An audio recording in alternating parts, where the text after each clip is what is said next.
Good morning, everybody. Kevin Crouch here with South Metro Weather, and we do have weather headlines to talk about. In fact, we have Labor Day coming up. We have football tonight. We got rain chances next week. There's a lot happening, and it's pretty much all in the right direction here. Behind me, not much on radar right now. Things are pretty calm so far. We've seen the rain chances over the last few days, and those will be ticking up as we have a couple of features headed our way. As we get into the highs, which, if I can get the high temperatures here, all right, the remote does not want to work, so I'll just have to do it the old-fashioned way here. Daytime highs here, 94, 95 degrees. You probably have noticed it has not been that bad out there, especially with some of these clouds that we've had coming in the afternoons with the chances of rain, and frankly, storms may not even be on you, but you're at least able to get the cooler outflow from those. Overnight lows tonight, 74, 75 degrees for you. So again, not bad at all out there. For the records, you really can tell we're not in a bad place. 106 is the record for both DFW and Waco. DFW, it was in the Y2K period there. Waco back in 1954. Norms, DFW's norm dropped to 93. That's where we'll end the month. And then 95 in Waco. Should be about the same there as well. Talking about the allergens, unfortunately, we are stuck with ragweed, elm, and grass. I know that the ragweed was not a welcome change to that forecast, and we stay in the medium-high range for that going forward. Now, yesterday, the rainfall, another event of you kind of had to be in the right place at the right time. We did have a fair amount of storms kind of pop up here and there in Hill County. The rest of our core counties here, eastern Navarro kind of got a good bit, but really the majority of the rain was east of us. Man, you can see Palestine, Jacksonville, on up to Canton.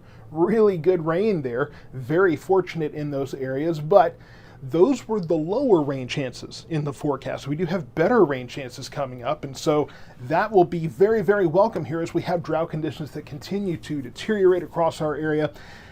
Again, I can't stress enough, we were in much, much worse shape this time last year and the year before. And so for us to be in this position to only have moderate drought for parts of our area north and west of us, we are really in pretty decent shape here. It is not near as bad as it otherwise could be here. Now, we do have two areas of rain across the state. We have one around the coast here. This is what's been sending these waves of showers and thunderstorms up to us. Of course, the farther north they got, the more they started to fall apart. But we have had them out there. This is a second little tropical low. This is going to continue to kind of move out to the northeast. But the next big feature we have here is this cold front. Now, when I say that, unfortunately, this is not going to be a big fall cold front. This is not going to be a big transition everybody's waiting for. As this moves in very slowly over the next several hours today, it will stall out over the weekend. So we do have rain chances Saturday, Sunday, well, starting, frankly, this afternoon, Saturday, Sunday, Monday. And I will say that the best chance for storms will be probably in the afternoon and evening when we have that daytime heating, but we could have morning rounds of storms as well. Anytime we have those stationary fronts that are just sitting on top of us, they kind of become a focal point for storm development. So we just have to be prepared for that over the next several days. And then as we get into next week, Tuesday, Wednesday time period, there will be another storm system that will cross the state. That will give us even better rain chances. So things are looking pretty good for the first week of September. And I've been asked many times, do you believe that we are done with the triple digits? I do. I can't guarantee that. But the further we get into September here, the further away we get from August, keeping an unsettled weather pattern, and unsettled is what you want, because when a weather pattern is settled here in this part of the country in September, August, September time period, well, it's usually a dome of high pressure, and that's how you get those triple digits. So the more unsettled our weather pattern is, the more persistent that unsettled pattern is, the more that's going to allow those rain chances, going to allow those pushes of cold air, and eventually we'll start seeing that cooler air intrude just a little bit further and a little bit further and a little bit further to where we start to get real crisp air not too far in the distant future. This is the last Friday of summer, at least meteorological summer. Sunday we start meteorological fall, and it's not going to be that terrible a transition from what I can tell. So let's talk about the kickoff forecast for tonight. Several high school football games going on tonight, including the Battle of 287 here in Waxahachie between Waxahachie and Ennis. 30% chance of showers and thunderstorms. It's very possible. It won't be everywhere, but the thing is that the delays in these storms, in these games rather, are primarily due to lightning and the fact that there will be storms just kind of popping up here and there. Unfortunately, there could be some lightning delays tonight, even if you don't get wet. 86 degrees for the temperature, so right around 85 or so, 86. Southeast winds at about 5 miles per hour, could be 5 to 10 here. I would advise that there could be gusts closer to 10, 12 miles per hour. So keep that in mind, coaches, when you're looking at those kickoff and punting situations. But as we get into the Labor Day forecast powered by KTX Warehousing and Logistics, I'm sorry, I didn't adjust this ahead of time for the sponsor graphic here. So Jimmy, I'm going to have to take you off just for a second here. For tomorrow, 30% chance of showers and thunderstorms, 30% again Sunday. Temperatures in the low to mid 90s. And then Labor Day, we take that up a little bit, 40% chance of showers and thunderstorms with a high of around 90. So if you're headed out to the lake, I know that there's some closures in the Waxahachie area, but there are other lakes in our area. So if you are headed out to enjoy the outdoors, make sure that you're weather aware and that you're kind of paying attention to what's happening out there, because we will have storms in the area. It's not going to be a washout. Some of you will get frustrated, as you have been, that rain did not arrive at your house.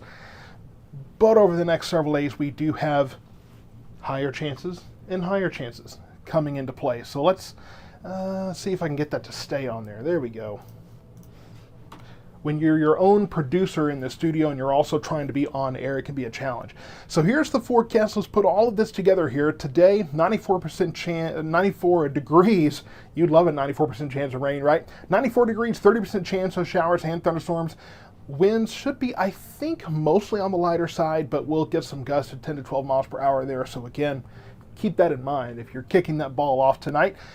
Northeast winds the next couple of days as we have that front stalling out. Right now it looks like we could be on the north side of the front, which would have temperatures a little bit cooler. 93 for tomorrow, 90 for Sunday for the first day of September, also the first day of meteorological fall. And then on the back side of that shift, 89 degrees, 86, 87. So we have 80s in the forecast in plentiful measure. Monday, 40% chance. That ticks up to 60 and 50% Tuesday and Wednesday, respectively, as we get that next storm system moving across the state. We'll take those down on Thursday as that starts to move out, and we'll start taking those temperatures up a little bit. I don't see us getting terribly hot, though. I don't think we have any triple digits coming, at least anytime soon. But just over the weekend, if you're doing some outdoor festivities, just remember, we do have those chances for showers and thunderstorms, not a washout. I also don't really expect severe weather necessarily with this, but I will say I do believe that we will probably see a few stronger storms. And just like the last couple of days, those stronger storms could take the form of those quick downpours, gusty downburst winds. Occasionally over in Cleburne, we had one of those take down an awning at a building. So sometimes those downbursts can be pretty aggressive, but we're not looking at sustained, major severe weather situations. Could just be some of those stronger storms that give you some gusty winds and that really quick downpour, frequent lightning and thunder, that sort of thing. So late summer, early fall temperatures, but with summertime type storms. So stay tuned to South Metro Weather. I'll be keeping you updated all through the weekend, and I'm going to keep watching those rain chances for next week to try to make sure those stay decent for our area. So maybe we can start kicking out those drought conditions now and make an easier transition into meteorological fall.